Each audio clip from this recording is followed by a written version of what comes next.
Good morning, my brothers and sisters, and all my friends. We are going to talk about the second part of our series,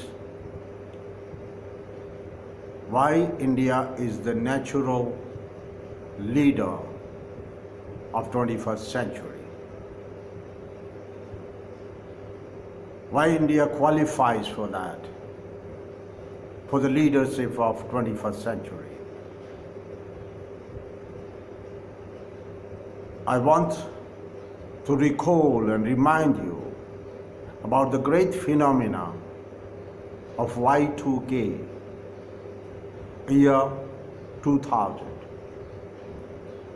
This great problem, which was the global problem. The very first global problem which made the humanity to think collectively for a possible solution. And it was so quick and immediate that the humanity had very little choice to linger on, like we are doing it for the problem of environment. We have conferences, we talk, all the leaders of the planet get together and we talk all the fancy ideas and do very little to solve this problem of environment, of pollution, the exploitation of the natural resources of the earth. So we are used to sweep under the carpet and try to keep and show to the world that our house is very clean. And we ignore the continent of West, the continent of garbage we have created in the Pacific Ocean. We don't look at that. So the humanity has developed a way of ignoring the problems. But the Y2K problem was so threatening to the world community and especially to the developed world, to the Western world, that they needed extra hands to redesign and reprogram their computers. And my dear friends, they had nowhere to find extra hands. And they were looking around for the help. So who came forward to help them? The great Indian youth. The great Indian youth who is so intelligent and so hardworking and so dedicated and so smart in computer technology and software engineering, that all the Western powers, they opened their doors to welcome the great Indian youth. So please come and help us to find some solutions about Y2K problem, the year 2000. And this shows also not only that the great Indian youth who was so competent and who is so competent and so intelligent to find the solutions, not only of the Y2K, but they revolutionized the whole digital world. Through their entry,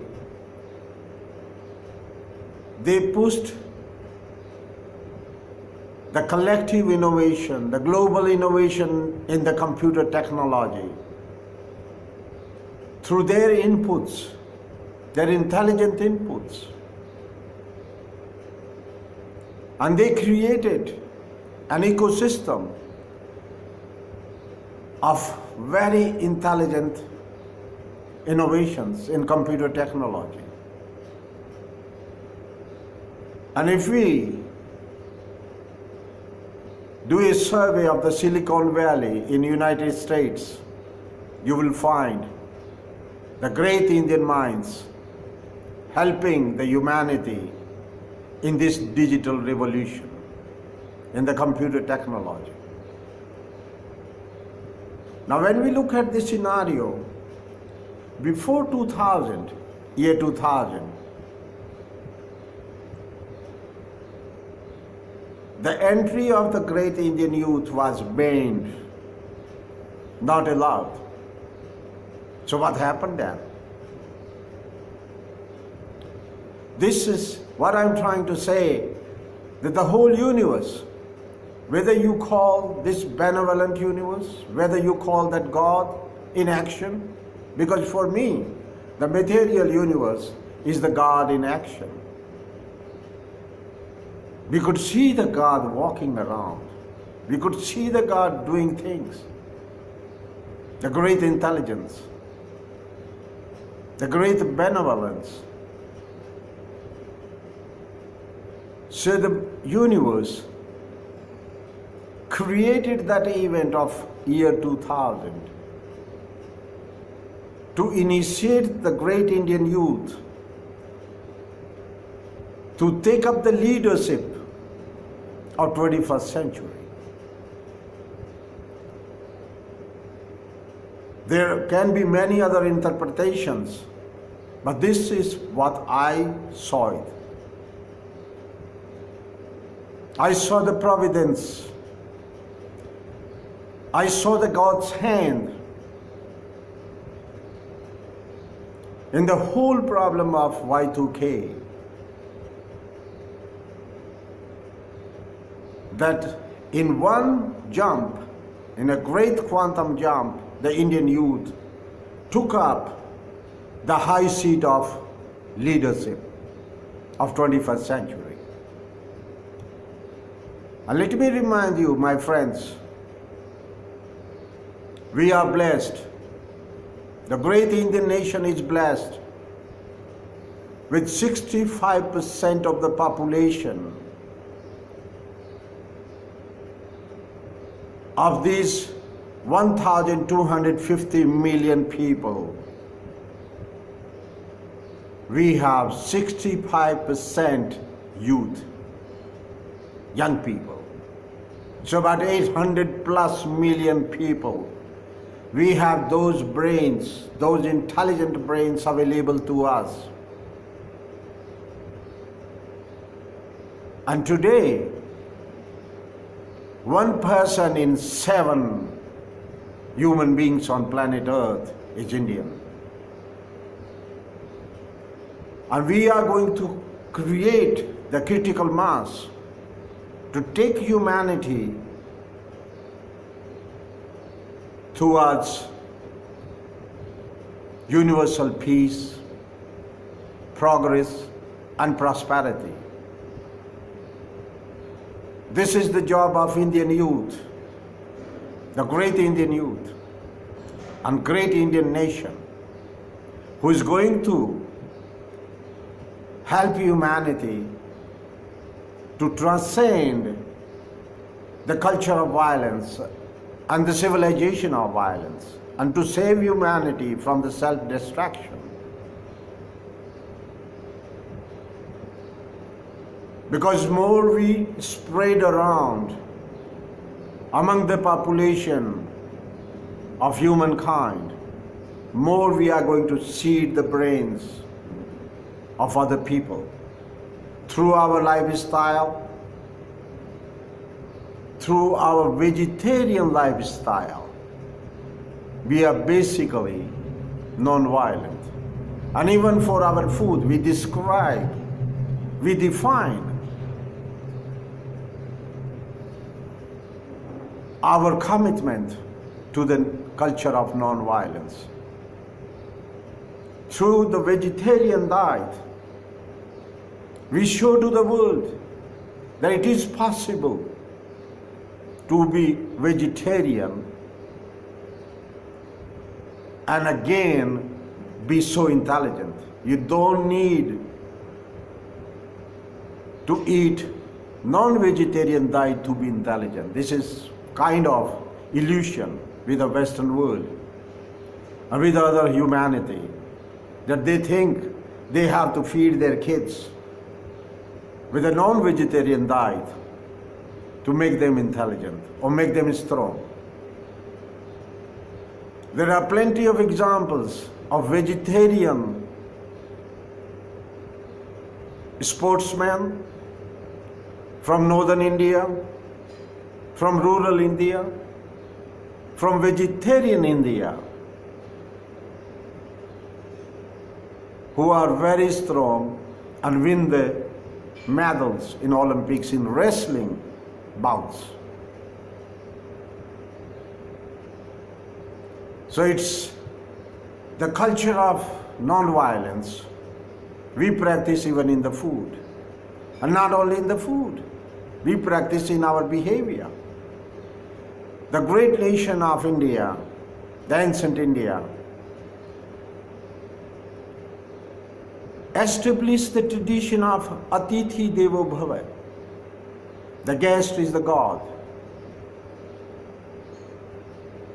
And it was a gift, cosmic gift in disguise, that we invited everybody from the whole planet to India. The same way the Americans raised their Statue of Liberty to call and invite everybody to America. But my dear friends, Indian civilization is the civilization based on non-violence and on Vaishnava Bhav, on universal empathy and love and compassion. So India is the only nation which is qualified, and we have recently done, and the universe has provided that event of Y2K, and our great Indian youth helped the whole humanity and took up the leadership of 21st century, at the beginning of the 21st century, through the Y2K problem. And the transition was so smooth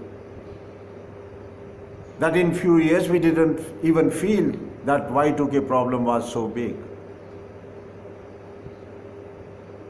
So the great Indian youth has taken the seat, the high seat of leadership of 21st century. There are many other world leaders who are very wary of Indian youth, and today they are raising the walls of China around their countries to stop the great Indian youth. But my dear friends, nobody could stop the great Indian youth. They are coming to take the world stage. They will be everywhere. And this is the providence of the universe. Whether you call that universe God, I call that universe as God in action. So the great Indian youth is coming to take the world stage of leadership of 21st century.